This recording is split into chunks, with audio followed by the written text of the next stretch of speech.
This week on Nothing Lasts Forever, we're going to hang out with my good friend, my fly or die buddy, Nicholas Rizzo, a Lear Jet pilot.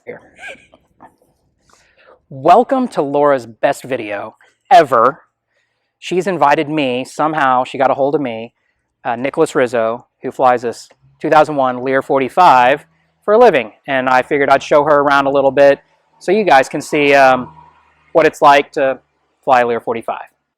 Then he's going to take us for a sunset tour of the city of Austin in a Cirrus SR22 turbo. Stay for the outtakes. This is not what's supposed to happen here.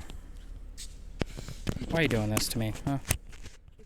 And a special message from me. Hi, my name is Laura Lantry. Just as the country was starting to open up again, a fortuitous cup of coffee made me realize nothing lasts forever. So I grabbed a mask. I packed up my F2 Savannah Adventure Cat, Xena Agent 009, and set off to make the most of our situation. These are my adventures. Nothing lasts forever. Thanks for watching. Please like and subscribe. Unless the pilots are well caffeinated. That is... Is that a fact? It is. It's actually in the FAA manuals that we must be fully caffeinated before we operate an aircraft like this. So, Lear Jet Pilot. About a year and a half now. What made you decide to be a Lear Jet Pilot? Well, it was the only job offered to me at the time. The captain on this plane just begged and pleaded that he wanted me to fly with him. So, you know, I decided I might as well give him a little mercy and fly with him. And here I am, still here today flying with my captain a year and a half later. And so far, the plane looks like it's still flyable, so I guess we're doing it right. Lear 45, 2001. It's I fly for the owner of the aircraft. Flights to the Colorado area and back, but we've seen pretty much all over this country. We've been West Coast, East Coast, Northeast. Before I started flying it, it's even gone down to Belize, and it's been to Mexico and several locations as well too. Bombardier, who makes this plane, they actually bought Lear Jet, who made the Lear Jets before. But anyways, after Bombardier bought it, this was actually the first full clean sheet design Bombardier did for the Lear Jet. That means they didn't take parts of old airplane designs to make a new one, which is a very common practice in aviation, where when Bombardier did this, this is completely designed basically from an empty sheet of paper. Though it has a lot of the same similar design features that made the Lear Jet the Lear Jet. For instance, the nice pointy sleek nose, the very highly swept back wings, because we fly so fast in this airplane. How fast do you fly? Like 11 million miles an hour.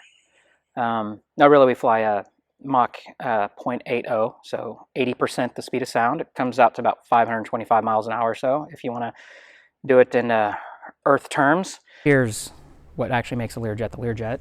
It's these Honeywell TFE 731 engines. Both of them together produce about 7,300 pounds of thrust, and they make this plane get up and go. You know, we can take plane, its service ceiling is 51,000 feet. We routinely fly at 45,000 feet, sometimes 47. We've been to 49 a handful of times to get over weather or whatever. One time we tried to get up to the 51,000 foot mark, which is not easy to do, and we came 800 feet short. Went to 50,200 feet. But at those altitudes, it's pretty crazy because you start to see that blue sky turn very black above you. You start to kind of see the Earth starting to curve a little bit. It's a pretty wild view up there. Wow, I didn't know that. Yeah, the air is pretty thin. I mean, that's like 9.5 miles above the surface. So it's way up there. During commercial airliners, they top out at 41,000 feet. We're routinely above that. You know, any flight over an hour, we're at 45,000 feet.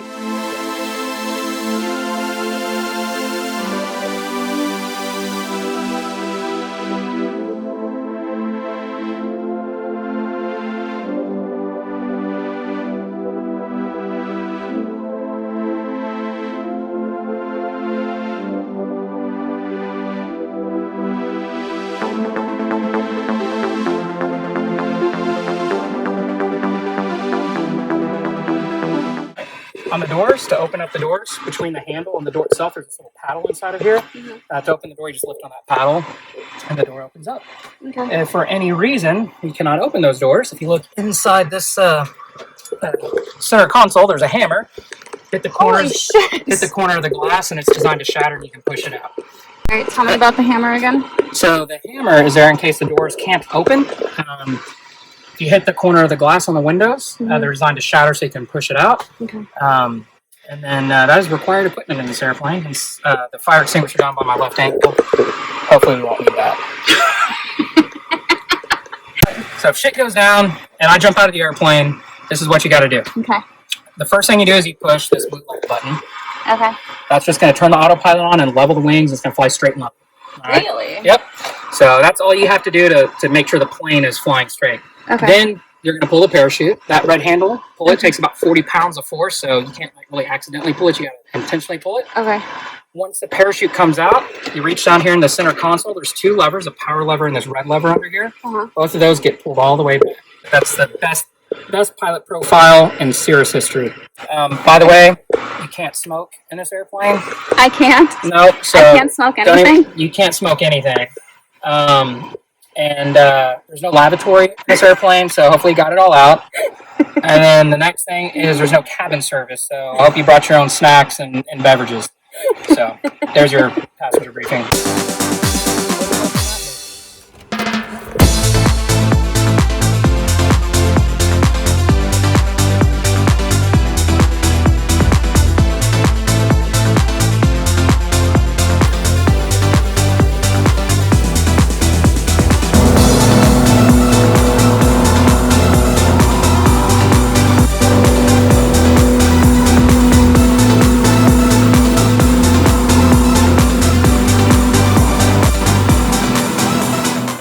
To get the best shots of Lady Bird Lake from land, grab a table at the top of P6 inside the Line Hotel. This popular destination is known for hiking, biking, kayaking, stand-up paddleboarding, bat watching, and river cruises. Austin is also home to University of Texas flagship campus and home of the Longhorns.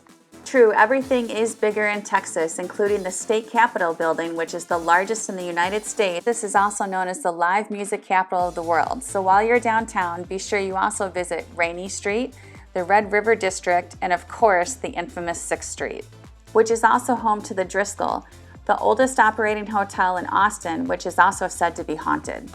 Before you visit, keep in mind our unofficial city slogan is Keep Austin Weird. Some weird facts you might not know about Austin, Texas. We're home to the only legal nude beach in Texas called Hippie Hollow. We've been named one of the drunkest cities in the United States, and we're the only city in the world to still operate a system of moonlight towers to light up at night. And we're rumored to be the home of the first serial killer.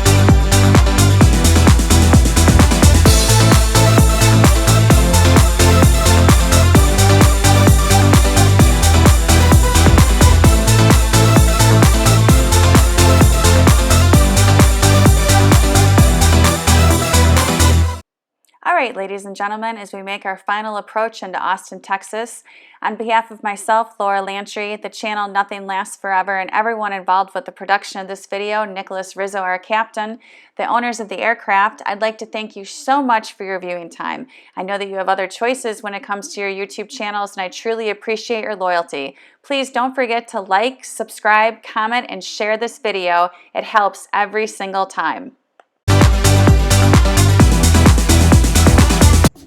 Hello, beautiful people. Thank you so much for watching my latest video.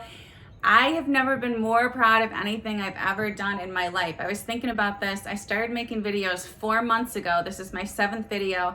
I got started with an old iPhone, a $25 microphone, and a gifted 7-year-old MacBook. Doing this has changed my life. You know, the last 4 years, they completely sucked until I started making YouTube videos.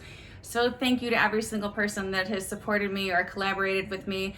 Thank you every single person that likes, comments. If you've subscribed, we're up to 186 subscribers. When you share the video with someone, that helps the algorithm. I'm gonna put the link to my Patreon account below. You can get started for as little as $3 a video. At this point, that'd be $3 a month. It took me a really long time to edit this one, but my favorite YouTuber is Peter McKinnon, and I wanted it to have more like cinematography in it. And I really hope you enjoyed it, because I did the best of my abilities that I have right now, 4 months into this, after watching one tutorial by Think Media on YouTube. So thank you so much. The next one is Tejas Rodeo. I know you're gonna love it. And by the way, if anyone needs a roommate, I'm looking for a roommate. I don't even have to stay in Austin, Texas. Maybe you have a catamaran and need crew. I'm just gonna put it out there to the universe. As long as I can bring the kitty cat, I'm open to new opportunities. So thanks again. I'll see you guys soon. I love you. Next week on Nothing Lasts Forever, we're going behind the scenes at Tejas Rodeo Company and Steakhouse, a quintessential must-do Texas experience.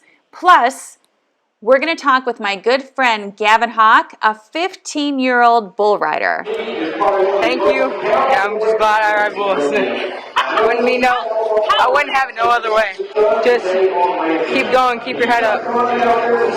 Just always look forward. No matter what happens, keep going.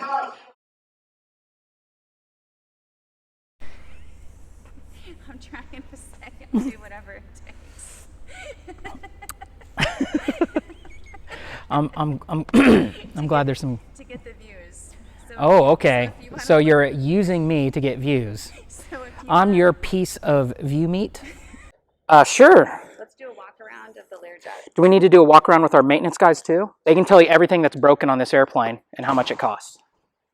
Like, I'm sure this right here is probably $150, and that's on sale. Black Friday sale. No, I won't do it that way. Welcome to a tour of my Lear 45. Oh my! I can do some of the interesting things of Lear Jet, or not so interesting things. For instance, this little twirly thing here is the video game controller.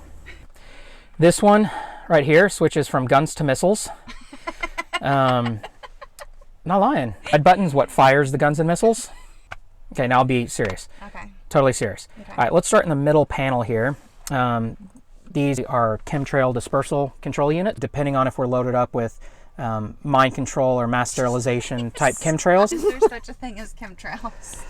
Well, I think I just spilled the beans that obviously there's such thing as chemtrails. Yes, chemtrails are real, and I'm one of those crazy people. So if I'm no longer on this earth tomorrow, I'm sorry.